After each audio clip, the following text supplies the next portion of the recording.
Centurion వేదికగా దక్షిణాఫ్రికాతో జరుగుతున్న టెస్ట్లో కేఎల్ రాహుల్ వీరోచితకమైన శతకం సాధించాడు. అయితే కష్టాల్లో ఉన్న టీమిండియాను ఆదుకున్నాడు. 245 పరుగులు భారత జట్టు సాధించిందంటే అది కేఎల్ రాహుల్ పోరాటంతోనే.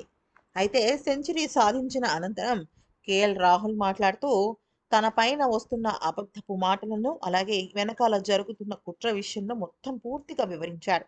అసలు ఇంతకీ కేఎల్ రాహుల్ ఏమన్నాడంటే, గాయంతో నేను ఎంతో కాలం క్రికెట్‌కు దూరమయ్యాను. మునుపటిలాగా కోలుకోవడానికి చాలా కష్టపడ్డా. ఈ విషయాలు నాపై ప్రభావం చూపకుండా ప్రశాంతంగా ఉండడానికి తీవ్రంగా ప్రయత్నించా. సోషల్ మీడియాలో నా ఫీలింగ్స్‌ను చెప్పుకోవడానికి నేను ఇష్టపడను. అలా చెప్పాలనుకునే వారు ఇప్పటికీ చెప్తూ ఉంటారు. అయితే ప్రజల నుంచి నెగెటివ్ కామెంట్స్ నుంచి నేను తప్పించుకోవాలంటే గొప్ప ప్రదర్శన చేయాలి. నా గురించి చాలామంది చాలా నెగెటివ్‌గా మాట్లాడారు. మొత్తం అబద్ధాలు చెప్పి నా కెరియర్ విషయంలో ఎంతో కొంత కుట్ర చేద్దామనుకున్నారు. కానీ ఆ ఆటలేమీ సాగలేదు. బహుశా నా ఆటే నన్ను కాపాడిందేమో అనిపిస్తుంది. కేవలం నేను నా ఆటపైనే దృష్టి పెట్టా.